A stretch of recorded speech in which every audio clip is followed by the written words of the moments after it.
Okay, so let's begin now on the shoulder, and my intent is that this section will be very valuable for you. As far as I know, shoulder instability and how to examine for shoulder instability is not being taught anywhere else. And I want to preface this section of the program by saying that, in my opinion, based on my experience, shoulder instabilities are way underdiagnosed. And the reason that they're way underdiagnosed is because we way under-examine for the shoulder instability syndromes. In fact, we pretty much default and defer our examination procedures to the more active type of physical examination procedures that involve active motions on the part of the examinee. Well, in contrast to those active contractile motions, the shoulder instability examination largely involves passive motions performed by the doctor. And we way under-examine for the shoulder instabilities, and many times we misinterpret positive exam findings on some of the other shoulder tests when in actuality those findings are suggestive or indicative of shoulder instability. So I want to sharpen your thinking and quicken your attention to the shoulder instability syndrome. So we'll talk about those here in this section. And before we get into the physical examination maneuvers, let's just go over some of the anatomy of the shoulder. Some of this will be a review for you, of course. You'll remember that the shoulder is a diarthrosis joint. It's a synovial joint. Now, not all joints in the body, of course, are synovial joints, but the shoulder is one of the synovial joints. So the synovial joints in the body are those joints that have the greatest amount of motion. And among all the synovial joints, the shoulder is the most mobile joint in the body. In fact, it has movement in all three planes in space. And the shoulder suffers more dislocations than all other joints combined, and it's the very mobility of the joint that renders it susceptible to frequent dislocation. And we'll talk about what factors contribute to the stability of the joint that prevent dislocation here in just a moment. Now, when we talk about the dislocations or instability syndromes of the shoulder joint, we're referring primarily to the glenohumeral joint. But the shoulder joint is composed of at least four different articulations. You have the sternoclavicular joint. And the sternoclavicular joint is interesting because it's the only articular bony attachment of the shoulder girdle to the axial skeleton. So that's the sternoclavicular joint. We have also the acromioclavicular joint. We have the scapulothoracic joint, which is not a true diarthrodial joint. It's a muscular joint, but qualifies as an articulation nonetheless. And then we have the granddaddy, the glenohumeral joint, and it's the glenohumeral joint that suffers dislocations and laxity syndrome. So let's talk a little bit more about the glenohumeral joint. Now, when we talk about the glenohumeral joint and the fact that it's a synovial joint, all synovial joints in the body have recurring anatomic features, and the shoulder, of course, is no different. It follows the same pattern. So synovial joints are characterized by the following five features. They all have articular cartilage, and when we talk about the glenohumeral joint, the articular cartilage lines the head of the humerus and also the surface of the glenoid fossa. The shoulder joint and all synovial joints also have a joint or synovial cavity, and within the synovial cavity lies the synovial fluid. Synovial fluid is secreted by cells on the joint face of the synovial membrane. The synovial membrane contains cells whose purpose it is to secrete this lubricating synovial fluid. Then all synovial joints are surrounded by an articular capsule, and it's the articular capsule that separates the inner sanctum of the inside of the joint from the outer aspect of the joint. And with the instability syndromes, we're going to see it's the articular capsule that suffers injury and contributes to both laxity and instability syndromes. And then, in addition, all synovial joints have reinforcing ligaments. And most of the ligaments are outside of the articular capsule. In other words, they qualify as extra-articular ligaments, but some ligaments actually penetrate the joint capsule and qualify as intra-articular ligaments. And a good example of intra-articular ligaments would be the cruciate ligaments of the knee. So for those of you that have the PowerPoint presentation, we have a diagram here of a synovial joint, and this is representative of the shoulder joint. And so let's just diagram some of these components of the synovial joint. Number one is the articular cartilage, and you'll notice here that this is a representative in blue of the articular cartilage. Is primarily hyaline cartilage, and that lines the contiguous surfaces of the bones that then make up the joint. So that's the articular cartilage. Here is the synovial cavity, and then the synovial cavity is lined by a synovial membrane indicated here in green, the inner surface of which is lined with cells that secrete the synovial fluid into the synovial cavity. The outer surface of the synovial membrane is fibrous, and it becomes continuous with the joint capsule. But the inner surface contains cells that secrete lubricating fluid, the synovial fluid. And then here is a pictorial representation of the articular capsule. And the articular capsule is the innermost fibrous connective tissue of the joint. Beyond the articular capsule, then we have some reinforcing ligaments. And some are extra-articular and some are intra-articular. And then over here we have a diagram of the shoulder joint, showing again all of those structures. Shows the hyaline cartilage here indicated in white, shows the synovial cavity where the synovial fluid lines. Here are pieces of the articular capsule down here, this is called the axillary pouch. And then not shown very well on this diagram are the reinforcing ligaments, but as you know, we do have reinforcing ligaments in the shoulder, and we'll talk about those here in just a moment. Now, also, the shoulder joint is characterized by several structures, the purpose of which are to reduce friction and contribute to function, and we'll talk about those.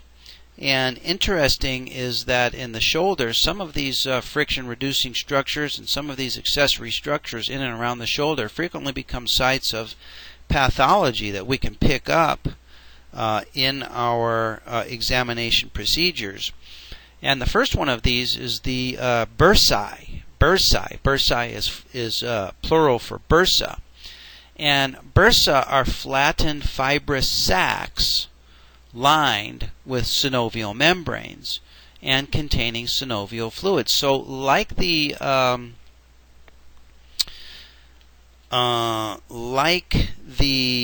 synovial cavity in the joint proper, which is lined with synovial membrane, bursae are very similar to synovial membranes that are extra-articular. In other words, they have two layers. They have an inner layer which is lined with cells that secrete synovial fluid, and then they have an outer fibrous layer that remains adhered to local structures.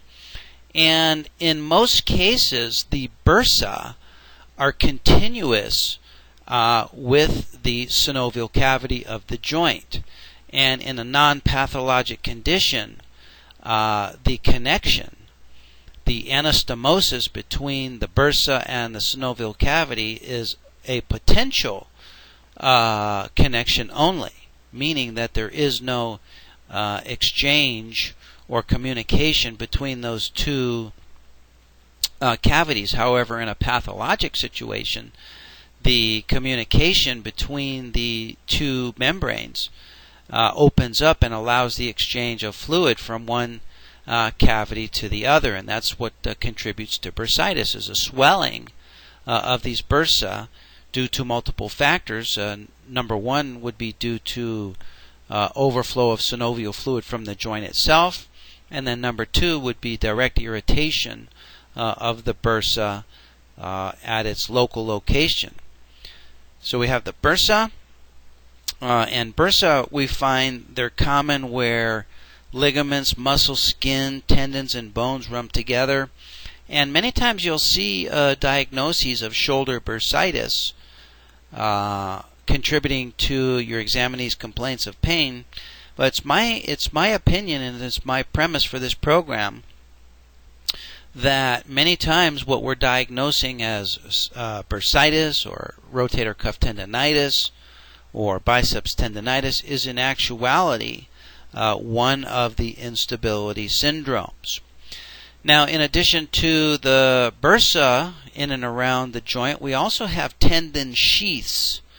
Tendon sheaths are also friction-reducing structures found in and around synovial joints, and the shoulder indeed has some tendon sheaths specifically wrapped around the long head of the biceps tendon.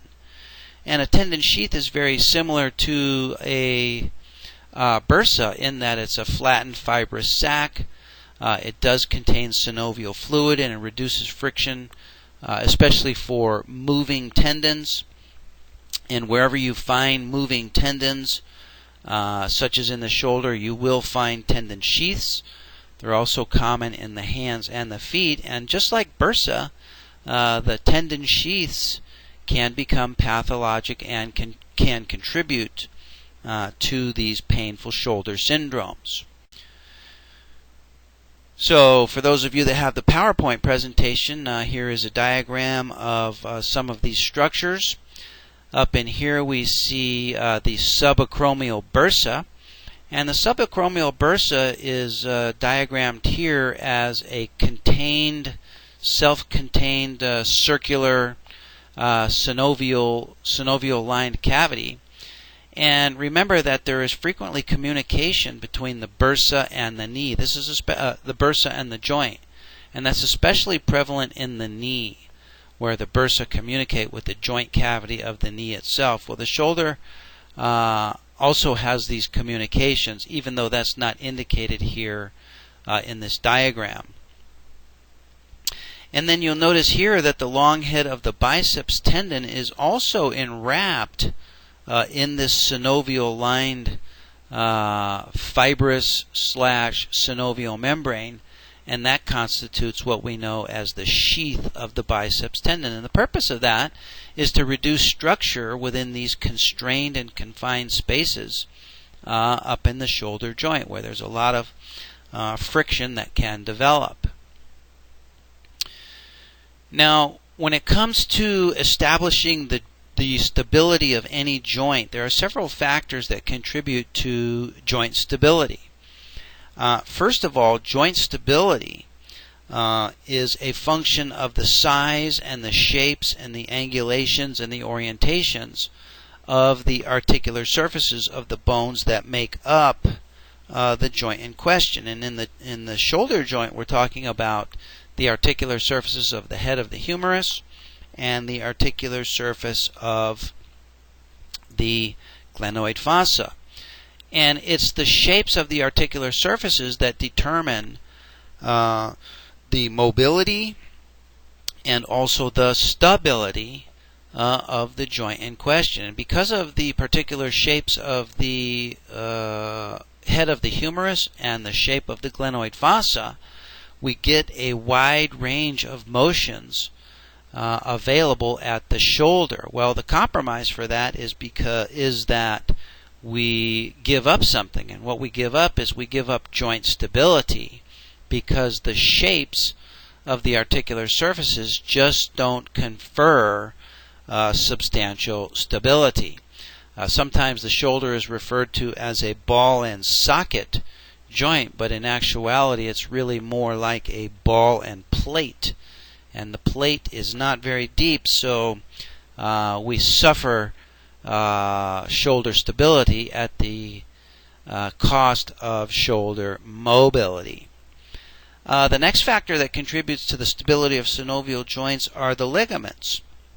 Now, as you know, ligaments unite bones and prevent excessive or undesirable motion, and there are not a lot of ligaments in the shoulder joint.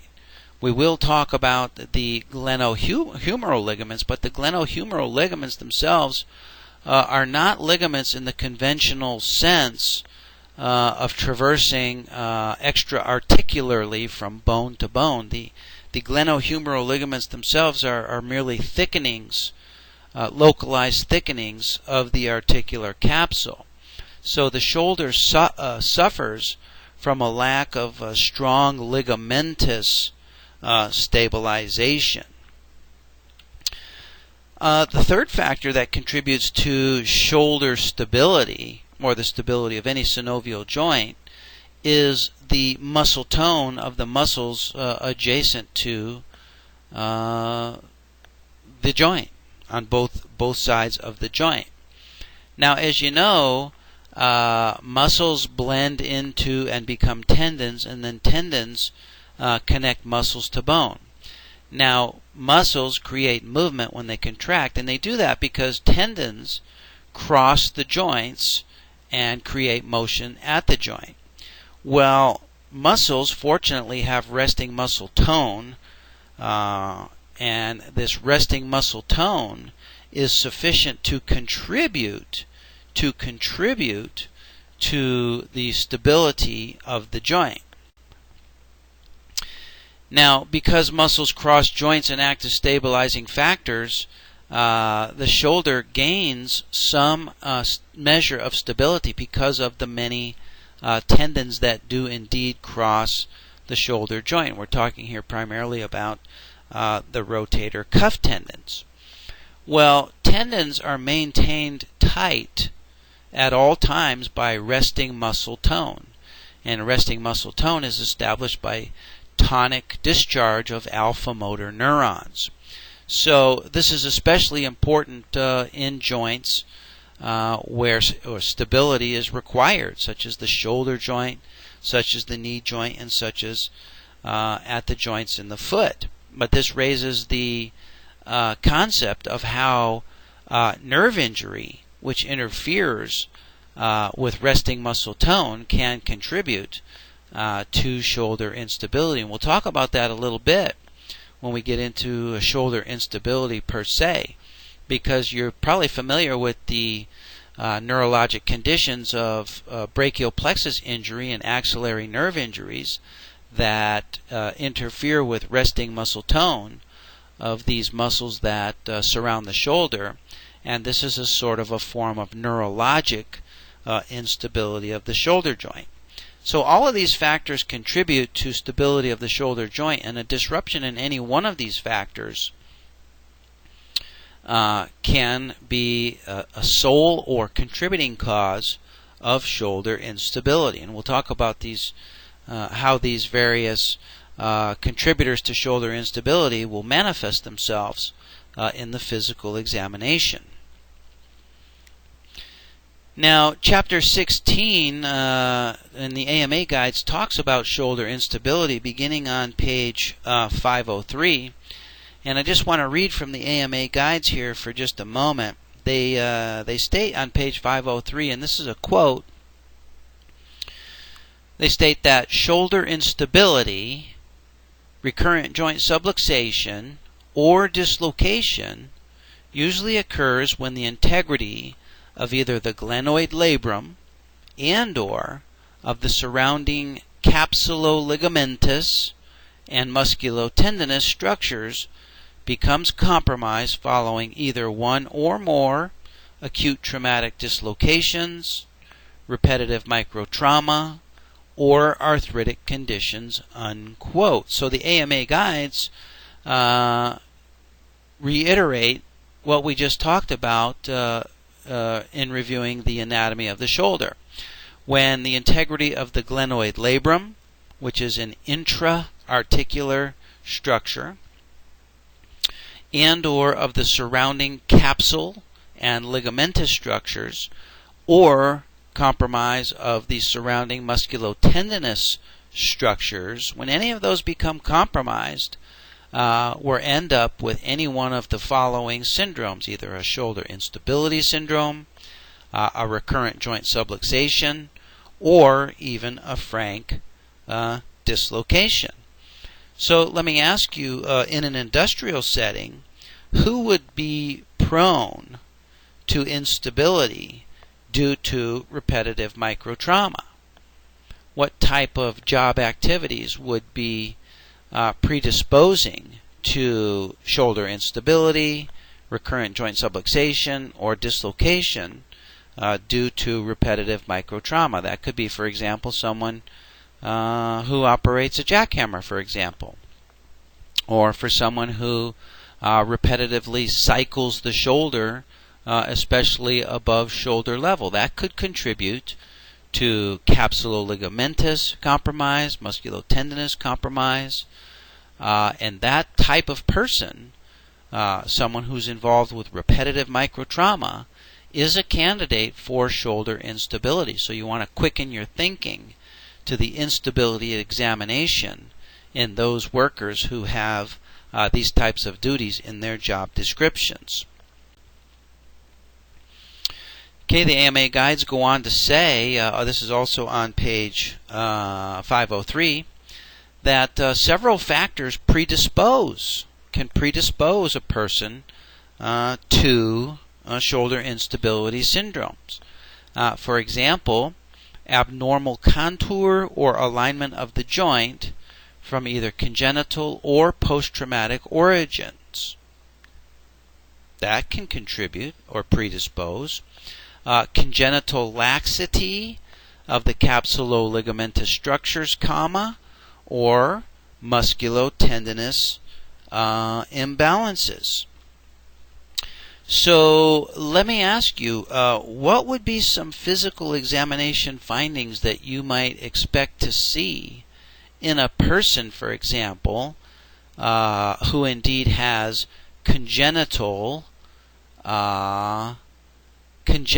laxity of the capsulo-ligamentous structures? If a person has congenital laxity of the capsulo-ligamentous structures, do you think that would simply be isolated to the shoulder joint, or do you think you might find other manifestations of that throughout the body? Well, generally, congenital laxity manifests itself multi-articularly, and you can identify this type of person as the type of person who, for example, frequently has subluxation of their patella. That does happen.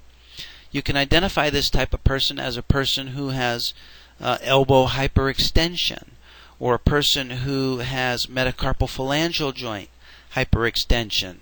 And you're probably all familiar with those types of people who can take their thumb, who can abduct their thumb all the way back to their forearm. This is known as the thumb to forearm test.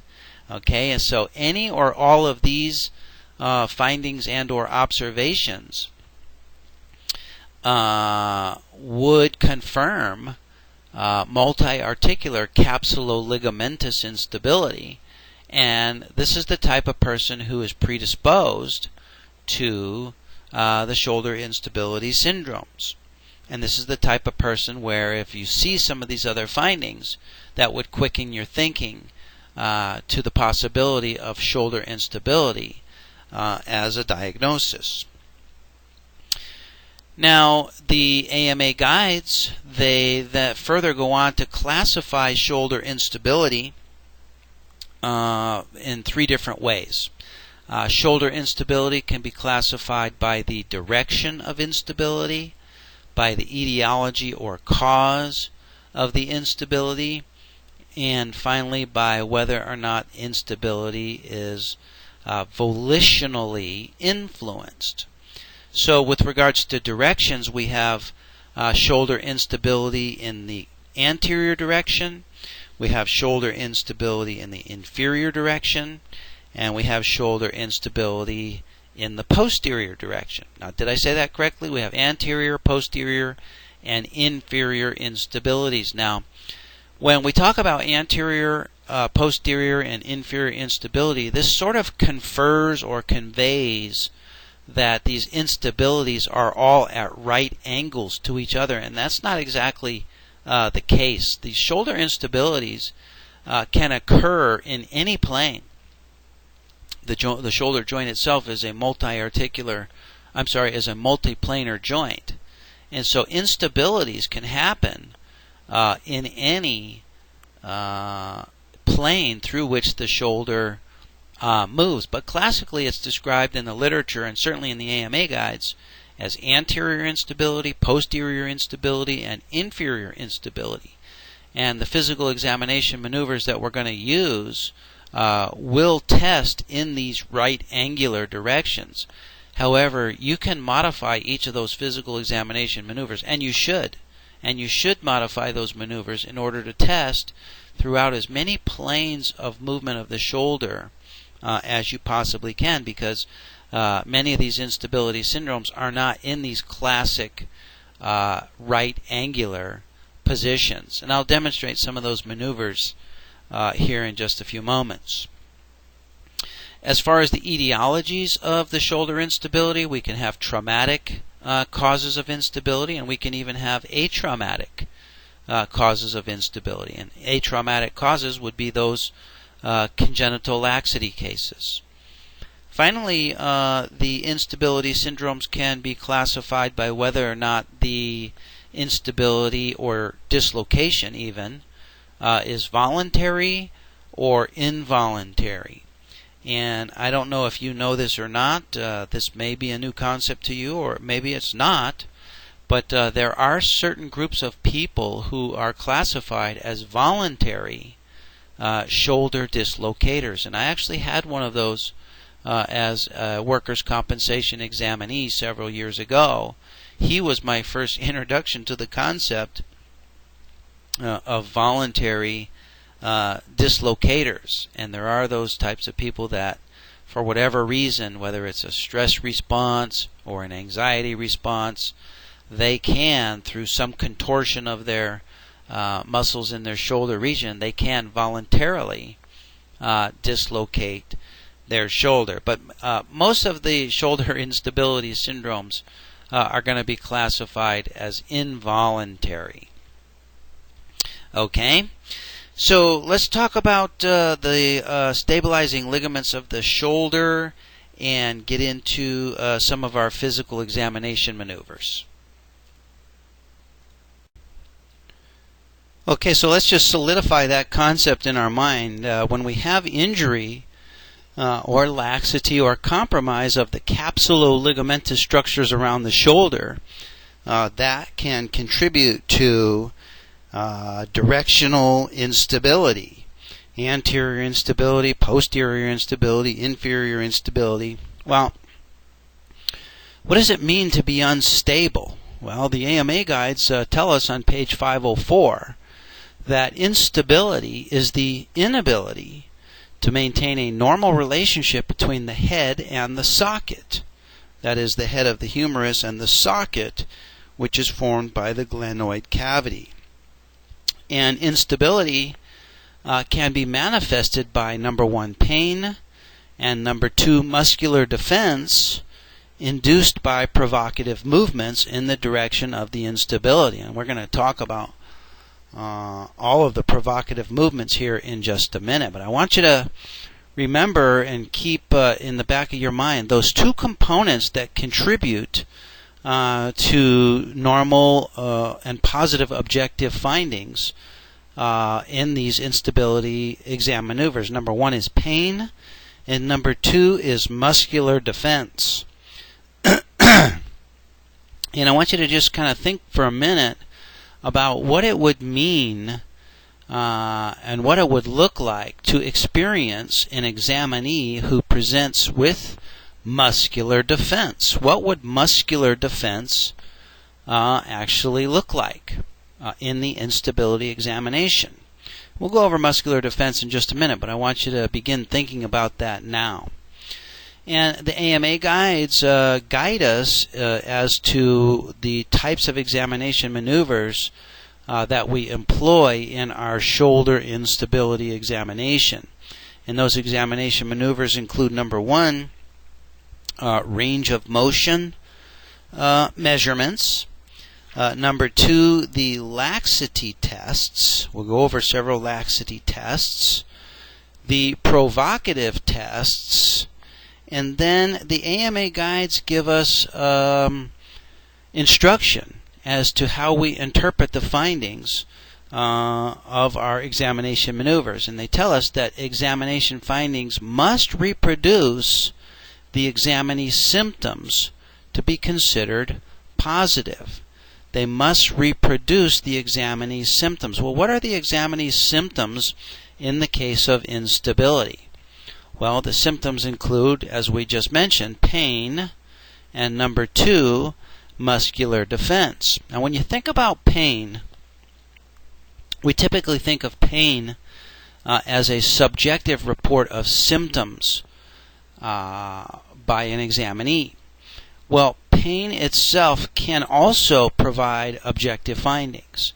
For example, pain that's associated with a flinch, pain that's associated with a jump sign, pain that's associated with a recoil from the exam, pain that's associated with a withdrawal from the painful stimulus. That would be an objective finding associated with the subjective report of pain, or I should say that those objective findings would substantiate the subjective reports of pain.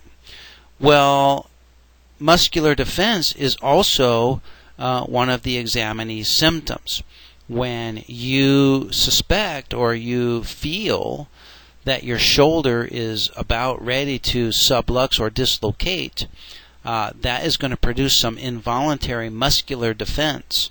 And the interesting thing about muscular defense is that it's involuntary.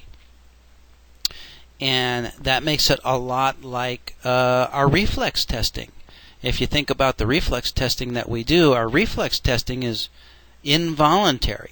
And so we're going to keep our eye out and we're going to look for these involuntary objective findings that will accompany the examinee's symptoms or the examinee's reports of pain. Now, the laxity test, the laxity test that we'll employ is known as the sulcus sign. And then when we get to the provocative test, we're going to talk about 5 separate and distinct provocative tests, 3 of which are described in the AMA guides, and 2 of which I'll share with you as just additional examination maneuvers that you may employ based on circumstances, or that you may use as verification and or validity maneuvers. Now, the loading anterior and posterior drawer test, that's specifically described in the AMA guides, as is the apprehension test and the Job's anterior relocation test. I'll also share with you the fulcrum test and the labrum test.